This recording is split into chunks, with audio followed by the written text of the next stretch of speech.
No doubt our next guest is going to say is too high. He is Dr. Raywat Deonandan, Global Health Epidemiologist, Associate Prof with the Interdisciplinary School of Health Sciences at the University of Ottawa. It's just easier to call him our house epidemiologist. Good afternoon. Thanks for joining us.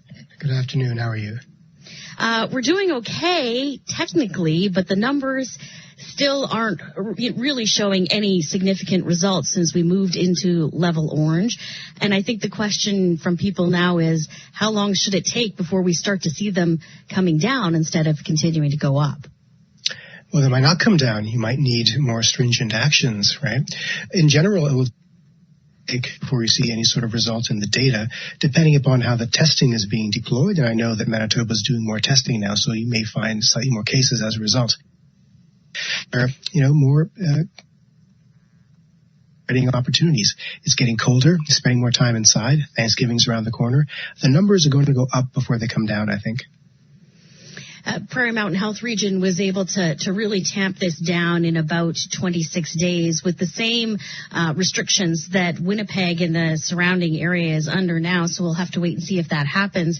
Is it particularly concerning to you that over the recent weeks there are more than 80 cases in various nursing homes in and around the Winnipeg area? That is the most concerning thing because, as we know, this is the most vulnerable group, and that population far more likely to be hospitalized and far more. This is the scenario we really did not want to happen. And in that way, we are hoping, and the best answer that Dr. Roussin came up with today is that we reduce that community spread. That will reduce the spread at personal care homes. But where you are, Doctor, in Ontario, we're starting to see that surge, and certainly in Quebec. Tell us a little bit about what's going on there and how those numbers get down. Well, in Ontario, we're seeing what we predicted and what some people, that was mostly in the young people, now bleeding over into the older demographic. Hospitalizations are up, ICU usage is up, and deaths are starting to increase. Now, as a colleague says, there's still plenty of space in the inn, so we're not in panicky mode. But given the trend line, much before we are overloaded the ICU beds, and that's obviously what we don't want. That's the health systems overload scenario. Quebec, a lockdown, and they're trying to get their numbers down, but they're struggling. It's going to take some time before that starts to happen. So I'm not sure what's going to happen. I just wish in Ontario more people were alarmed at the trend because we're not panicky. Things seem normal, but the hospital data is just trending in a dangerous.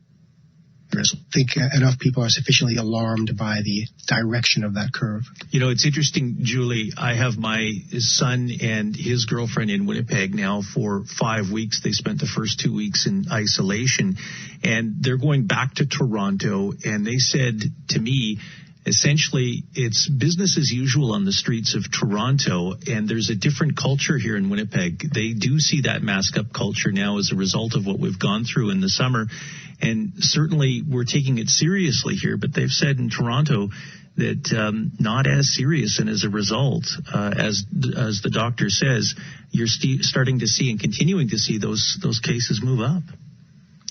Yeah, this is mostly a Toronto issue, a Toronto and Ottawa issue in Ontario. That's the hot zone areas. So I'm advocating for a more targeted approach. So you focus on those geographical hot zones. You close down the bars and the restaurants and the university classes.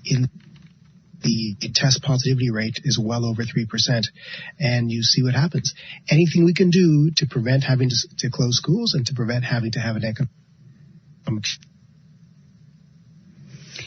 I'm not sure if you were able to hear the story about the staff within the Winnipeg Regional Health Authority. Interesting to track the compliance when it comes to hand washing. Are you surprised that the numbers are what they are within an industry like healthcare, to see that wow, they really have some work to do? I'm a little surprised. Hand washing really isn't a major way to control this particular disease. Hand washing is great for the common cold and for hygiene in general. But hand washing prevents fomite transmission, that's surface touch transmission. Major ways this disease is. But the major way is